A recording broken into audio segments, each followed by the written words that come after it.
Pessoal, eu tinha prometido uma live para vocês nessa segunda-feira, 29 de abril. Acabou não dando para fazer. Eu tive hoje o dia inteiro praticamente na AgriShow, lá em Ribeirão Preto. Foi um dia lá muito movimentado. O governador do estado, o presidente da República, vários ministros e tudo mais estavam no que é um dos maiores eventos ligados ao agronegócio do mundo. E como o agronegócio tem essa importância no Brasil, não só econômica, mas política também, foi muito interessante poder experimentar um pouco do que vai indo pela cabeça das pessoas ligadas a esse setor. A minha parte nesse evento consistiu num talk show com o ministro do Meio Ambiente, Ricardo Salles. A minha função foi para uma plateia de produtores rurais, basicamente, conversar com eles sobre meio ambiente, agronegócio e a inserção internacional do Brasil num debate de primeiríssima importância lá fora, muito mais do que aqui até, sobre como que os países têm que enfrentar a articulação entre eles sobre questões de preservação ambiental. Vamos lá. Eu não conhecia a AgriShow, é impressionante para não sei quantos aqui que acompanham o canal que, como eu, são urbanoides, né, com pouco ideia realmente do que é esse mundo. É impressionante. A gente não pode entender aquilo simplesmente como digamos, uma manifestação do setor de produção rural. É de tal maneira dinâmico, intenso e forte digamos, esse dinamismo dessa integração entre indústria, maquinário pesado, tecnologia de ponta, financiamento, serviços. É um mundo à parte, um mundo que em boa maneira explica a economia brasileira não ter afundado ainda mais. Agora, havia alguns dilemas ali colocados. Um deles, logo de cara, causado pelo próprio presidente Jair Bolsonaro. Ele chegou lá, a plateia é óbvia, a plateia é uma plateia muito amiga do atual governo e, em boa medida, isso foi minha experiência também palestrando pelo Brasil. Então, desses setores do mundo rural, não confundir este mundo rural com o mundo rural que a gente tem, aquela imagem lá velhíssima do caipira, nada disso, é moderníssimo, é avançadíssimo, é próspero, é dinâmico, é conectado com o resto do planeta. Esse mundo foi muito favorável à eleição de Jair Bolsonaro e explica boa parte do sucesso eleitoral que ele teve e também um pouco das demandas feitas a ele. Então era uma plateia amiga, uma plateia com uma série de demandas, e a essa plateia o Jair Bolsonaro, inicialmente na abertura do evento, vem e diz assim, ali para o presidente do Banco do Brasil: vamos dar uma maneirada, mais ou menos, vamos dar uma maneirada nos juros, vamos ver se a gente abaixa os juros, que isto é uma demanda de todos os setores brasileiros hoje, principalmente os de capital intensivo, como é o caso da agricultura. Todos precisam de acesso a crédito e financiamento. Os mercados reagiram pessimamente, com toda a razão, porque quando vem o presidente da República e diz vamos baixar juros, a gente está vendo um cenário de intervenção. Depois foi dito que não era nesse sentido, de jeito nenhum, jamais ele digamos, dedicaria a pedir que o Banco do Brasil baixasse os juros artificialmente. Já se tentou isso recentemente com resultados catastróficos. Agora, a lição disso é a seguinte: mercados não têm lugar para piadas. E quando um presidente da República fala, supõe-se que o que ele diz é para valer. Vem daí essa reação. Uma outra reação importante do público tem a ver com o setor de formação de preços em energia. Leia-se Petrobras, leia-se caminhoneiros, leia-se tabela de frete. Isso foi uma parte abordada ali nas discussões e, de fato, o que resultou dali, numa das frases do ministro do Meio Ambiente, foi muito significativo. A ideia de que um longo caminho que o Brasil percorreu de intervencionismo estatal, de relações corrompidas entre os agentes econômicos, da presença exagerada de subsídios, de incentivos, de auxílio direto, protecionismo, isso não se desfaz de uma hora para outra. Que então, chamados mecanismos clássicos de regulação através do mercado, não se aplicam nessa fase de transição. Evidentemente, como vocês conhecem meu jeito de pensar e minha forma de agir profissionalmente, foi aí que eu cutuquei o ministro, disse, bom, cuidado que essa é uma frase perigosa.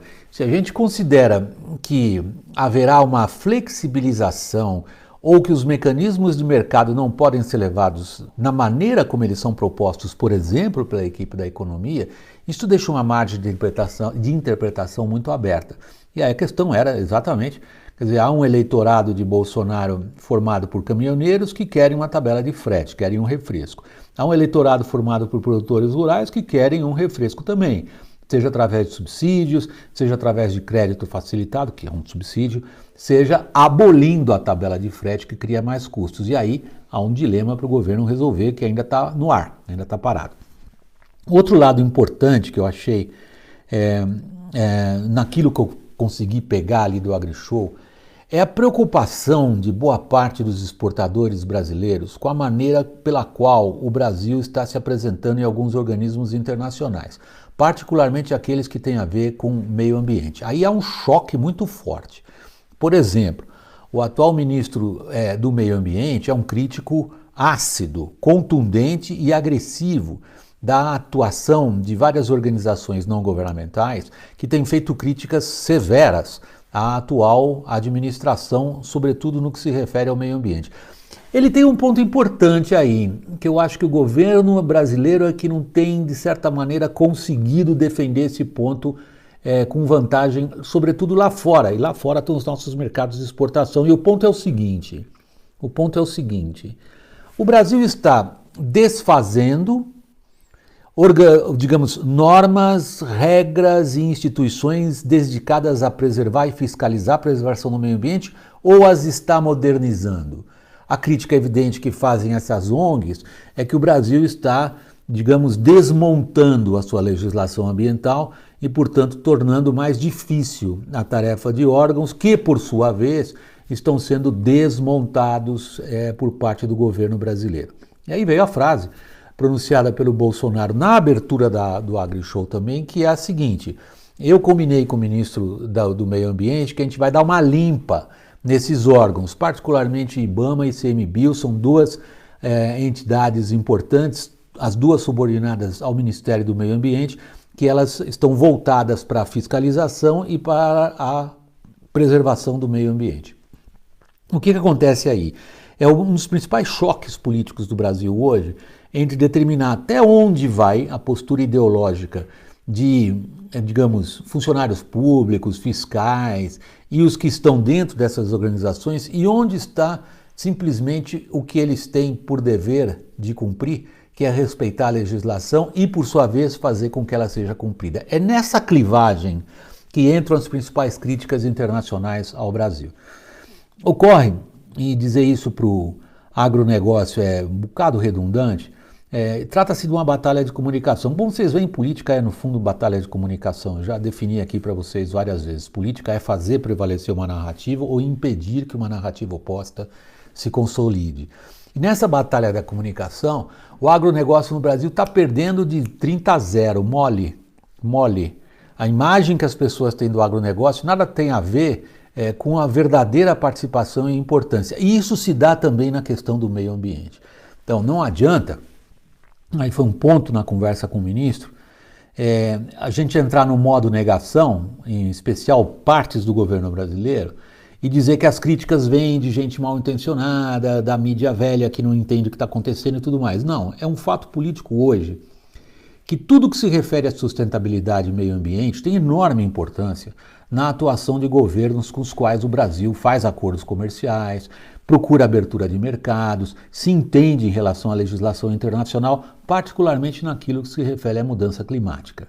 E aí, recentemente, a revista Science, que é uma revista de enorme penetração e importância, pelo nome Science, publicou um manifesto de mais de 600 cientistas com críticas ferozes à atual postura do Brasil em relação ao meio ambiente, entre outras coisas. E a resposta do ministro a eles foi também igualmente contundente.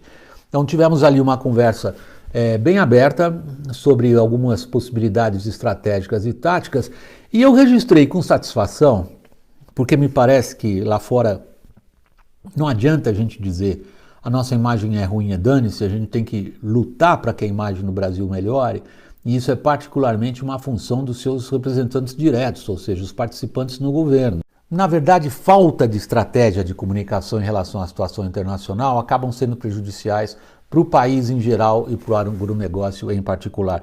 E aí registrei com alguma satisfação que há uma percepção que esse problema precisa ser visto através da participação mais assertiva do Brasil em organismos internacionais, por exemplo, ligados às questões de mudanças climáticas, questões nas quais o Brasil inicialmente fez um ar de que não tenho nada a ver com isso, não vou participar, e agora percebe que é necessário ter uma presença.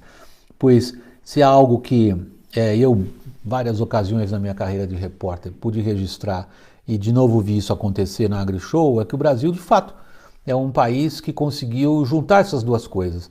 Tem uma enorme produtividade no setor da agricultura, conseguindo, dentro de um código florestal, que foi o entendimento da sociedade brasileira em 2012, manter um ordenamento jurídico e legal respeitado.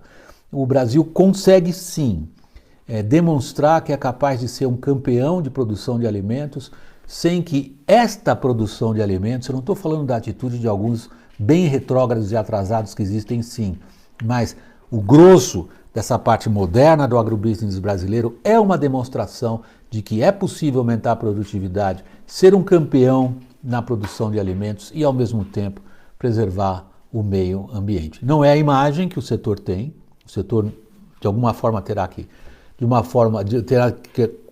lutar para que essa imagem prevaleça, porque me parece que ela é a realidade. Pessoal, muito obrigado pela atenção. Até o próximo vídeo.